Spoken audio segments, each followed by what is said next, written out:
Welcome back to Indian food channel. இன்றைக்கி பார்க்க போகிற டிஷ் வந்து அட்டகாசமான சாஃப்டாக சுட சுட மோமோஸ், அதுவும் சிக்கன் ப்ளஸ் வெஜிடேரியன் ரெண்டுமே பார்க்கலாம் வித் சட்னி.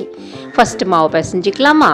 மைதா மாவு எடுத்துக்கிட்டோம், உப்பு கொஞ்சம் போட்டு தண்ணி தேவையான அளவு தெளித்து பிசைஞ்சிக்கோங்க. ரொம்பவும் ஹார்டாக இல்லாமல் ரொம்பவும் தண்ணியாக இல்லாமல் ஒரு சாஃப்டான பக்குவத்துக்கு பிசைஞ்சு எடுத்துக்கோங்க.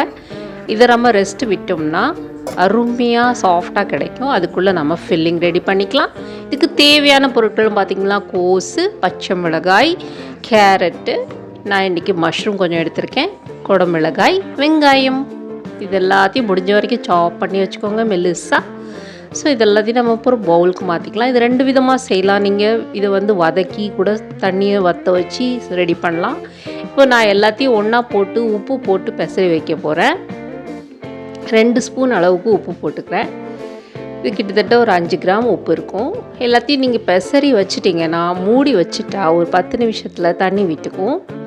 ஸோ அதுக்குள்ளே நம்ம சிக்கன் ஸ்டஃபிங் எப்படி பண்ணுறதுன்னு ரெடி பார்த்துக்கலாம். ஸோ ஒரு வாண்டியில் 1 ஸ்பூன் அளவுக்கு எண்ணெய் ஊற்றிருக்கேன். ஒரு வெங்காயத்தை பொடியாக நறுக்கி சேர்த்துக்கலாம். இது நல்லா வதங்கி வரட்டும். ஒரு பிங்க் கலர் வந்ததுக்கப்புறம் சிக்கனை போன்லெஸ் சிக்கனாக இதில் சேர்த்துக்கோங்க.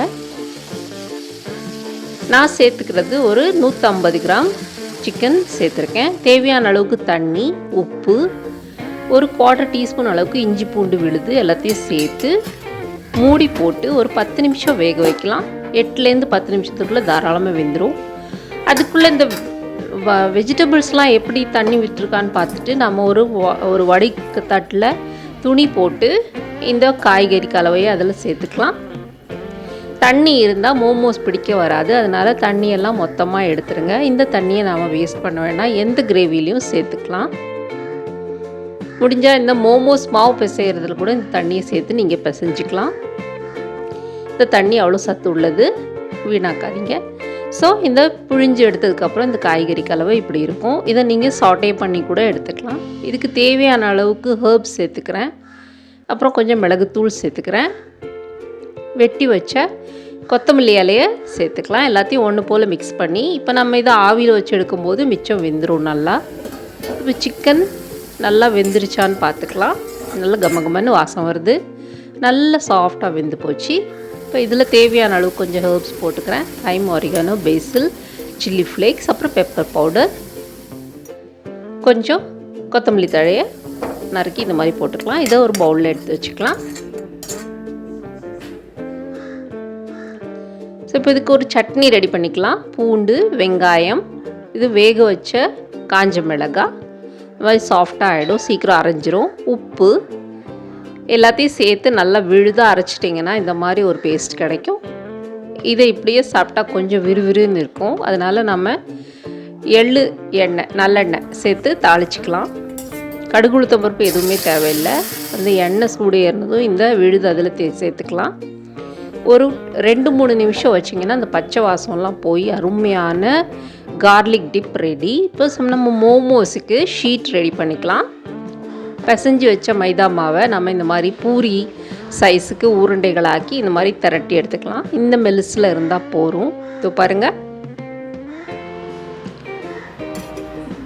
இப்போ சிக்கனை எப்படி இதில் ஃபில் பண்ணலான்னு பார்க்கலாம். நான் ஒரு 4 விதமான ஃபில்லிங் எப்படி நீங்கள் சுருட்டலான்ட்டு காமிக்கிறேன். நம்ம கொழுக்கட்டைக்கெல்லாம் மடிப்போம் இல்லையா, அதே மாதிரி மடிச்சுக்கலாம்.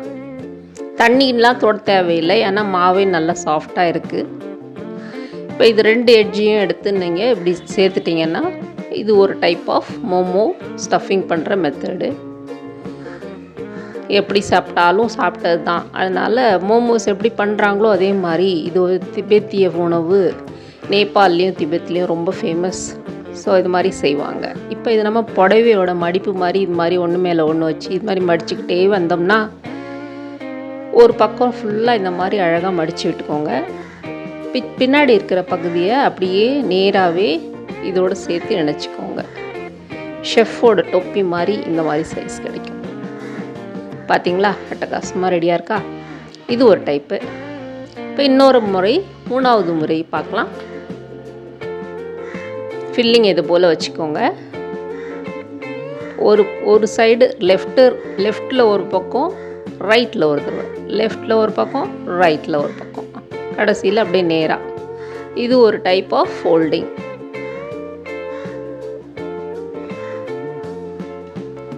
நம்பர் 4. இப்போ ஃபில்லிங் அதில் வச்சுக்கலாம். ஒரு பக்கமாக இப்படி. ஸோ இது முக்கோணமாக ஒரு மாதிரி சமோசா டைப்பில் இந்த மாதிரி வந்துடும். இப்போ 4 விதமான ஃபோல்டிங் உங்களுக்கு சொல்லி கொடுத்துட்டேன். நீங்கள் தனித்தனியாக உருட்டுறதுக்கு கஷ்டமாக இருந்தால் ஒரே ரொட்டி பெருசாக நல்லா திரட்டிட்டு மெலுசாக இந்த மாதிரி ஒரு அளவான கட்டோரி வச்சு இந்த மாதிரி கட் பண்ணிட்டீங்கன்னா உங்களுக்கு ஒரே சமயத்தில் 5 ஷீட் கிடைக்கும். இது இன்னொரு ஈஸி மெத்தடு. இதுலேயும் அதே போல் மெல்லுசாக தான் உங்களுக்கு ஷீட் கிடைக்கும். இதை பாருங்கள். இப்போ இதில் நம்ம வெஜ்ஜு ஃபில்லிங் வச்சு காமிக்கிறேன். இன்னொரு தடவை பார்த்துக்கலாம் 5வது ஃபோல்டிங் எப்படின்ட்டு. இது சுற்றிலும் இப்படி புடவை மடிப்பு மாதிரியே ஃபோல்ட் பண்ணிக்கிட்டே வந்தால் ரவுண்டாக வந்துடும் நமக்கு. பாருங்கள், இப்படியே சுற்றிட்டு வந்து கடைசியில் நீங்கள் அதை ரவுண்டாக இந்த மாதிரி அமுத்தி விட்டுக்கோங்க. இது ஒரு டைப்பு. உங்களுக்கு எது ஈஸியாக இருக்கோ அந்த டைப் ஆஃப் மடிப்பு நீங்கள் போட்டு ரெடி பண்ணிக்கலாம்.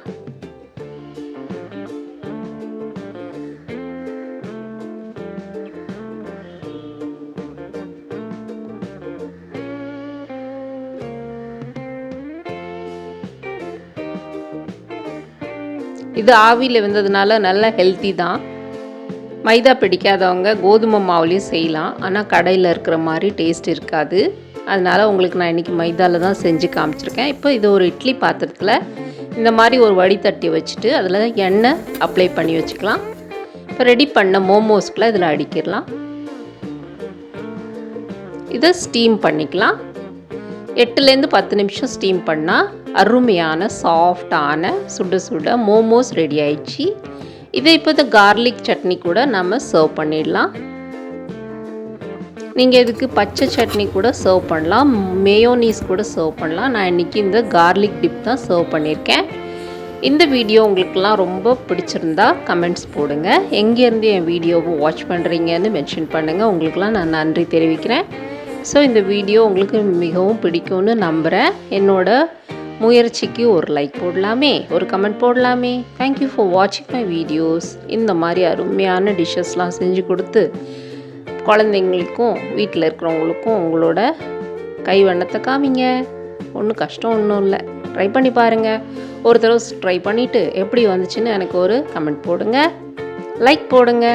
சப்ஸ்கிரைப் பண்ணாதவங்களாம் கண்டிப்பாக சப்ஸ்கிரைப் பண்ணுங்கள். தேங்க்யூ, பாய்.